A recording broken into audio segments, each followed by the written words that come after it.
పిల్లలు ఇవాళ మనము త్రిభుజాల సారూపకతకు కోణం కోణం కోణం అనే నియమాన్ని మనం నిరూపించుకోబోతున్నాము.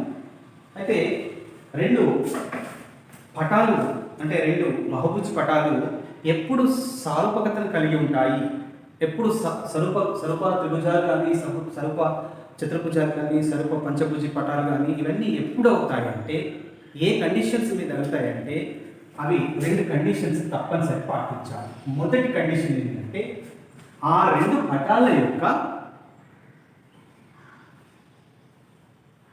కోణాలు సదృశ్య కోణాలు సమానంగా ఉండాలి.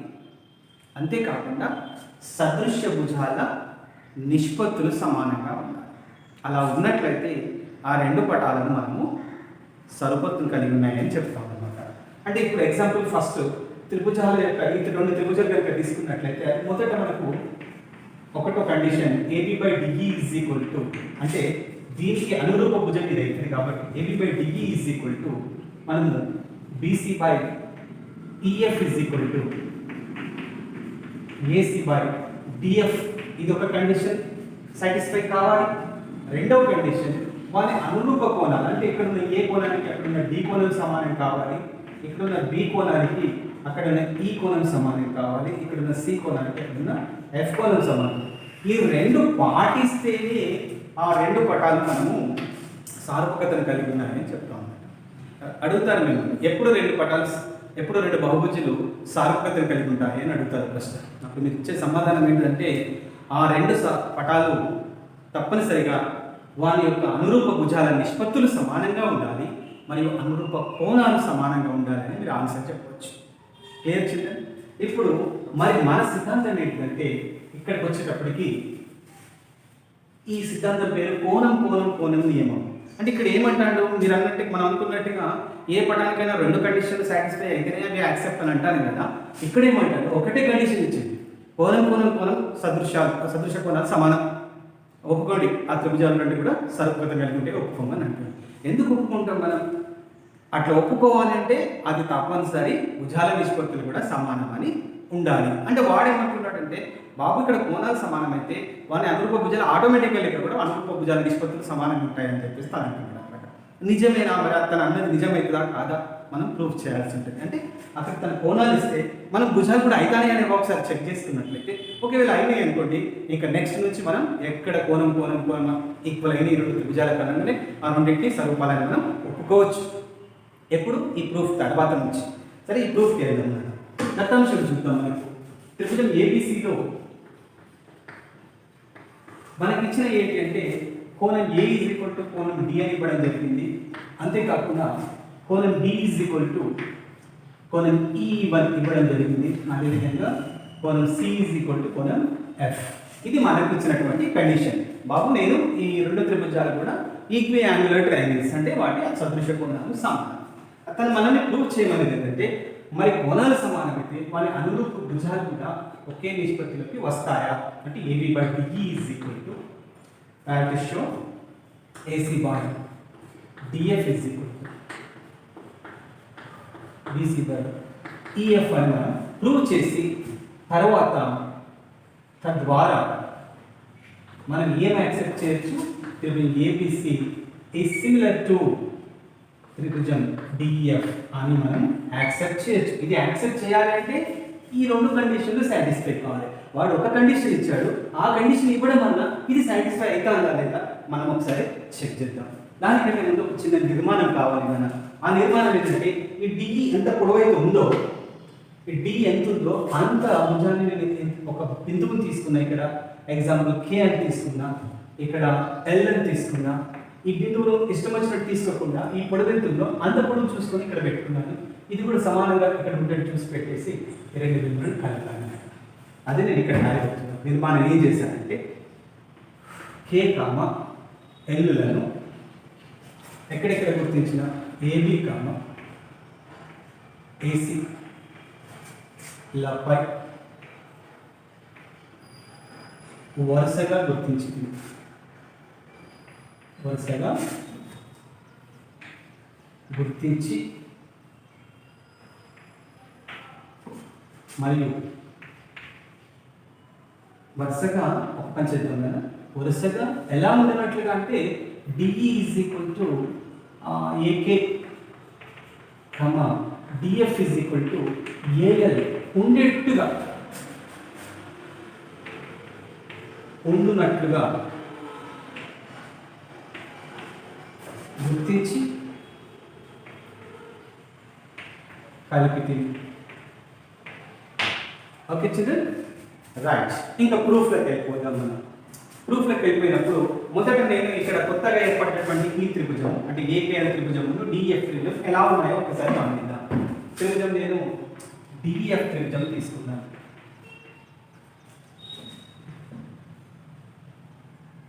సారీ, డిఎఫ్ త్రిభుజమును ఏకేఎల్ త్రిభుజం తీసుకున్నాను. వీటిని నేను ఒకసారి పోల్చి చూస్తా ఎలా ఉన్నాయని చూస్తే ఈ డిఎఫ్ త్రిభుజంలో డి అనే భుజానికి మనకు ఈ త్రిభుజంలో ఏకే అనే భుజం సమానం. ఎలా తెలుసు సార్ మీకు ఈ రెండు సమానమని? డిఈకి ఏకే ఎందుకు సమానం సార్ అంటే మనమే నిర్మించుకున్నాం కదా ఇక్కడ నిర్మాణం ప్రకారం. నేను కనిపెట్టింది కదా ఆల్రెడీ నిర్మాణం ప్రకారం.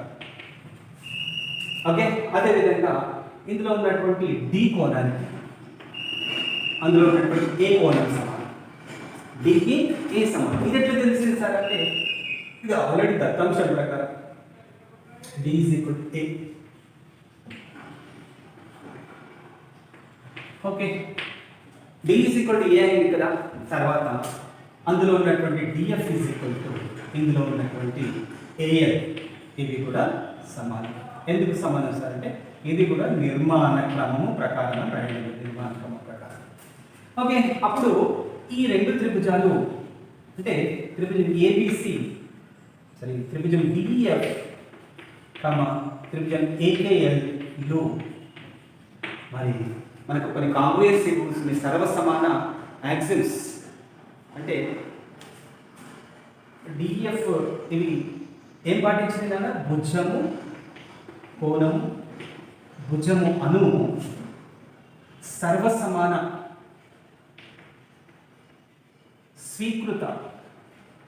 స్వీకృతాన్ని పాటించింది కాబట్టి మనం త్రిభుజం డిఎఫ్ ఈజ్ కాంగ్రుయెన్సీ టు అంటే సర్వసమానము త్రిభుజం ఏకేఎల్ అని మనం ఒప్పుకోవచ్చు. ఎప్పుడైతే ఈ రెండు త్రిభుజాలు మనకు సర్వసమానం అని తెలిసినాయో వాని అనురూప కోణాలు కూడా సమానమే కాబట్టి ఈ ఈజ్ ఈక్వల్ టు మనకి కే అవుతుంది. అంటే ఈ ఈజ్ ఈక్వల్ టు మనము ఇక్కడ కేని మనము ఏకేఎల్ అనడం బెటర్, ఎందుకంటే కే దగ్గర ఇటువైపు కూడా కోణం ఉంది కాబట్టి ఏకేఎల్ అనడం బెటర్. అప్పుడు ఈ ఈజ్ ఈక్వల్ టు ఏకేఎల్ అయింది. కానీ ఇదే యాంగిల్ ఈ ఈజ్ ఈక్వల్ టు మనకి అక్కడ బి ఉంది నా ఈ ఈజ్ ఈక్వల్ టు బి ఉంది కాబట్టి కానీ యాంగిల్ ఈ ఈజ్ ఈక్వల్ టు బి. అలాంటప్పుడు ఈకి ఈ సమానం అయితే angle AKL is equal to angle B. ఇలా angle AKL is equal to angle B అవుతుంది. ఎప్పుడైతే angle AKL is equal to B అయిందో అప్పుడు ఈ రెండు కోణాలంటే గమనించినట్లయితే ఈ రెండు ఇలా సరళ రేఖ పోయినట్టుగా ఇదేమో తిరియక రేఖ అవుతుంది కాబట్టి వీనికి ఏకే ఏబి తిరియక రేఖ కాబట్టి వెంటనే మనం ఏమి చెప్పొచ్చు అంటే వాని సదృశ్య కోణాలు సమానంగా ఉండడం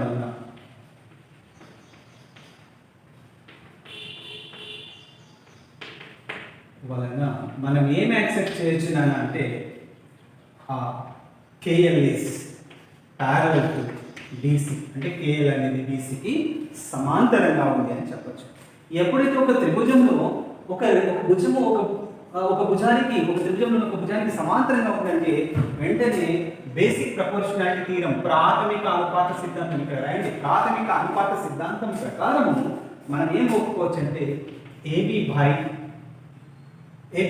AK is equal to AC by AL అని మనం యాక్సెప్ట్ చేయొచ్చు.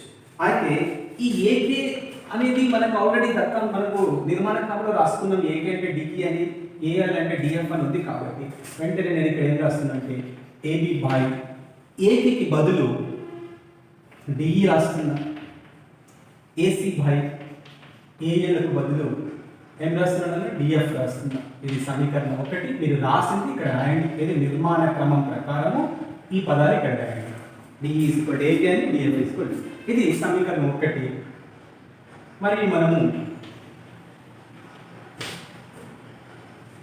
అదే విధంగా ఇంకో తీరులో కూడా మనం దీన్ని చూపించవచ్చు. అదేవిధంగా ఇదే AB by DE is equal to మనం ఇంకేం ప్రూవ్ చేయొచ్చు అంటే బీసీ బై ఈఎఫ్ అని కూడా మనం ప్రూవ్ చేయొచ్చు. ఇది సమీకరణం 2. మరి సార్ ఇది ఎట్లా ప్రూవ్ చేయాల్సింది సార్ అని పెద్ద డౌట్ వస్తుంది. ఇదైతే ఇక్కడ వరకు ప్రూవ్ చేసుకున్నాం, బాగాలేదు, డైరెక్ట్ రాసిపడేసింది. AB by DE is equal to BC by EF. ఏం లేదు అన్న కన్స్ట్రక్షన్ ఇంత లేక మళ్ళీ చేయాల్సి ఉంటుంది, ఇది ప్రూవ్ చేయాలి అంటే జస్ట్ కన్స్ట్రక్షన్ మనం ఇంకా మార్చుకున్నట్లయితే నేను ఇక్కడ లైట్గా చెప్తున్నాను, దీన్ని అర్థం చేసుకొని మీరు చేసుకోవచ్చు, మీ నమ్మకం వరకు చేసుకోవచ్చు. మీరు ఇది ఎగ్జాంపుల్ ట్రయాంగిల్ పేరు ఏబిసి ఇలా రాసుకుంటున్నా కొంచెం సౌకర్యం కొరకు.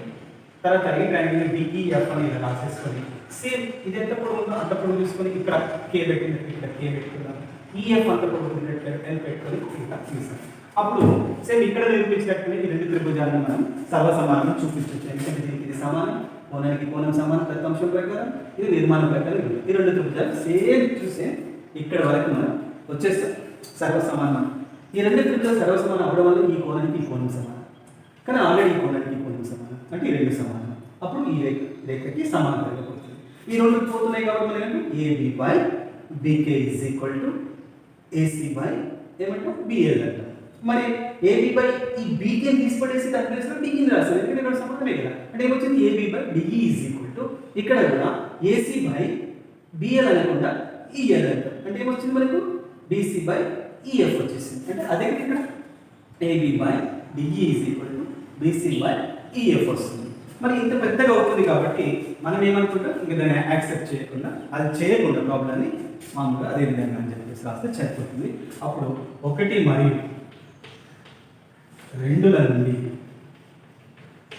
మనమేనా యాక్సెప్ట్ చేయొచ్చు.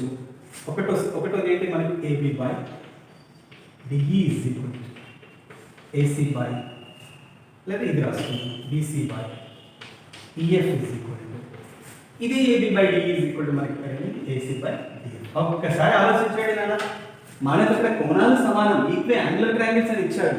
సదృశ్య కోణాలు సమానం అంటే మనం సదృశ్య భుజాలు ఒకే నిష్పత్తిలో ఉంటాయని చూపించుకోగలిగాం. అంటే ఇప్పుడు మనకి ఏమర్థమైపోయింది, దేర్ఫోర్ త్రిభుజం ఏబిసి ఈ సిమిలర్ టు ట్రయాంగిల్ డిఈఎఫ్ అని మనం చెప్పొచ్చు అని చూపితిని. క్లియర్గా అర్థమైందో చూసుకోండి అన్న. మరి ఇప్పుడు మనకి ఏమర్థమవుతుందంటే ఎక్కడ రెండు త్రిభుజాల యొక్క సదృశ్య కోణాలు సమానమని మన కళ్ళకు ఒప్పడంగానే వాని అనురూప భుజాలు కూడా సమానమవుతుందని మనం అర్థం చేసుకోవాలి. ఇక ఆ రెండు త్రిభుజాలు స్వరూపాలని చెప్పేసి ఈ సిద్ధాంతం ద్వారా మనము నేర్చుకున్నాం అనమాట. ఈ సిద్ధాంతం నెక్స్ట్ నుంచి మనం యాక్సెప్ట్, మనకి ఇంకా వేరే లెక్కలు కూడా మనం యాక్సెప్ట్ చేసుకోవచ్చు. క్లియర్ చేద్దాం.